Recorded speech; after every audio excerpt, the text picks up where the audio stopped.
curioso como histórias antigas podem facilmente se transformar em lendas, não é? Dependendo do caso, as pessoas que conheceram o relato em primeira mão talvez nem estejam mais aqui para explicar exatamente como foi que tudo aconteceu. Mas e quando a história é recente, né? Só que ela é bizarra demais para se acreditar. É basicamente isso que aconteceu com Clifford Wright, um americano que supostamente entrou em coma e passou todo o tempo no inferno. Maryland, Estados Unidos, 1999. O lugar e a ocasião que mudariam a vida de Clifford já mostram que a história poderia não ter um final feliz. Na manhã do dia 5 de dezembro, ele se envolveu em um grave acidente em uma estrada. Um acidente que você diria que só um milagre conseguiria salvá-lo. Olha, talvez o milagre realmente tenha acontecido, mas não da parte que você imagina. Clifford sobreviveu. E o mais impressionante é que ele ainda conseguiu sair do carro e se arrastar para longe. Mesmo ferido, cheio de hematomas, o corpo dele ainda tinha forças para um último ato em busca da sobrevivência. A questão é que, pouco tempo depois, Clifford sucumbiu a um coma profundo. A sorte dele foi que um caminhão passou pela estrada poucos minutos depois do trágico acidente e viu seu corpo estirado no asfalto. O caminhoneiro ligou imediatamente para a emergência e, se não fosse esse feito, talvez o acidente tivesse terminado em morte. Isso porque,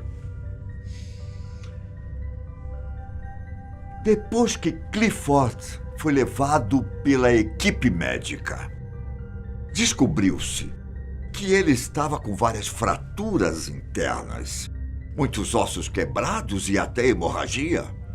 A recuperação não foi nada rápida e ele precisou ser forte para não morrer. O que ninguém sabia é que a luta não estava só nesse plano. Não.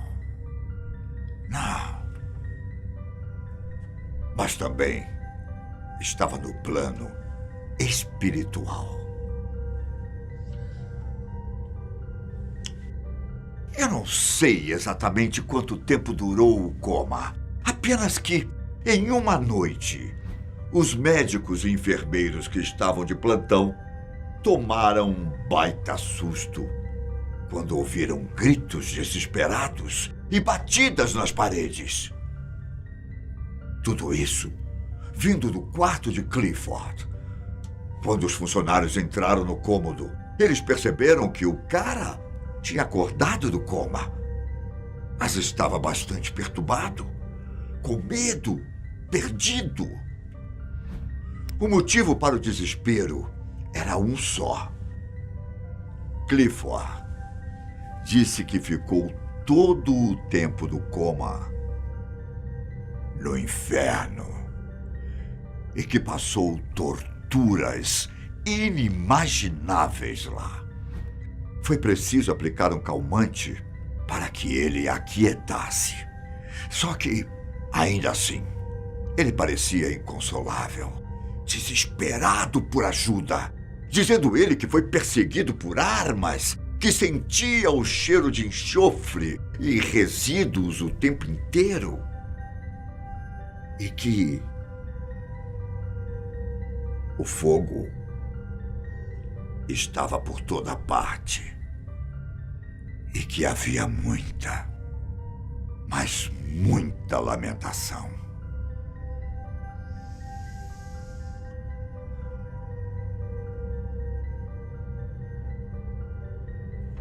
Os detalhes eram tão sórdidos que o especialista até duvidou que toda aquela história tivesse sido causada pelos remédios ou uso anterior de entorpecente. Os detalhes eram ricos demais. Simplesmente não parecia delírio. Clifford acabou recusando a ajuda de um psicólogo nos dias que se seguiram. Mas, em contrapartida, logo conseguiu se recuperar fisicamente dos ferimentos. Todos imaginavam que ele estava bem mentalmente, mas não foi o que aconteceu. Em determinado momento, Clifford foi liberado e pôde finalmente voltar para o seu apartamento alugado. E foi lá, exatamente lá, que as coisas ficaram mais estranhas. Depois de alguns dias, começaram a surgir reclamações de um som vindo de um teclado lá do apartamento de Clifford. Um som alto, como uma música, seguido por alguns ruídos estranhos. Noite após noite, isso se repetiu. Até que o síndico do prédio não viu outra alternativa, senão ir até o apartamento. Até porque as reclamações dos outros moradores estavam chegando aos montes. O problema é que Clifford não abriu a porta. Na verdade, ele nem deu nenhum tipo de sinal sobre estar lá dentro. Só que o síndico precisava resolver esse problema. Para isso, ele pegou uma chave reserva e abriu a porta. Vai que o cara não ouviu as batidas, certo? O que ele encontrou lá dentro foi perturbador. A casa parecia um chiqueiro, cheia de sujeiras e excrementos espalhados pelo chão. E Clifford foi encontrado completamente lúcido. Mas ele estava nu, com o corpo repleto de cortes e deitado no chão agarrado a um grande bloco de gelo. A primeira reação do síndico foi tirar fotos para mostrar para a polícia. Porque se ele não tivesse provas da situação, é bem provável que ninguém acreditasse. E daí surgiu a foto bizarra que usam para ilustrar o caso. Mas você lembra que Clifford estava lúcido? Pois é. Toda essa lucidez fez com que ele explicasse a situação. A música alta servia para evitar que ele ouvisse as lamentações do inferno, além de impedir que os demônios o encontrassem e o levassem novamente para o abismo. Já o bloco de gelo o ajudava a se manter fresco, visto que ele constantemente sentia o calor das trevas. Não havia o que fazer, além de levá-lo para um hospital psiquiátrico. E foi o que a família fez. Mais de um especialista afirmou que toda a história de Clifford era resultado de graves danos causados ao cérebro durante o acidente. E que tudo o que ele estava falando eram delírios relacionados aos danos. Durante algumas entrevistas, ele chegou a detalhar os demônios, pretos e sem rosto. Os seres gritavam com ele e o queimavam com uma espécie de forcado. A sensação de todo o lugar era como uma carne queimando. E quanto aos cortes pelo corpo, ele disse não saber como foram feitos, mas garantiu que ele mesmo não fez nenhum. O único problema para desacreditar a história era que Clifford a contava com tanta seriedade, com tanto medo, que até os profissionais duvidaram desse diagnóstico. E durante toda a análise e as entrevistas, ele continuava falando que estava sendo perseguido pelos demônios. Um dos psiquiatras que o analisou relatou que sempre que ouvia a história, sentia como uma faca fosse enfiada em seu estômago. O profissional não quis revelar a identidade, mas disse que fez várias visitas a Clifford antes dele ser transferido. Afinal, o cara não podia receber visitas da família, apenas dos médicos. Em uma noite, esse mesmo psiquiatra estava na sala ao lado do quarto de Clifford quando ouviu um som.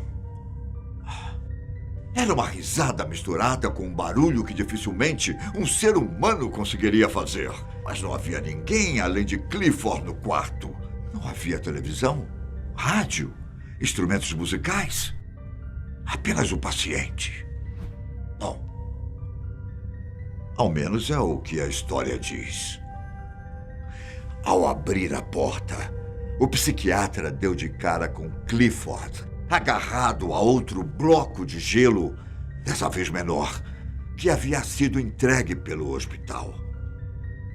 O bizarro é que o profissional disse que, por mais que tenha assinado a transferência do cara, ele parou de pensar que a história fosse mentira. Não se sabe o que aconteceu com Clifford depois disso. Os últimos relatos são de que ele ainda falava que era perseguido por demônios. Já outras pessoas dizem que ele faleceu semanas depois ou foi levado por seus parentes para bem longe, onde vive até hoje. Mas se engana quem pensa que a história acabou aí. Um jornal local, o The Baltimore Sun, teria publicado uma notícia bizarra sobre o mesmo acidente de 1999. De acordo com o texto, 2 pessoas morreram na fatalidade. E uma delas era um jovem de 17 anos chamado Clifford Hoyt. Será que o coma foi só a ponta do iceberg para o que ele passou? Olha, de uma coisa eu sei. Jamais duvide de experiências envolvendo o inferno.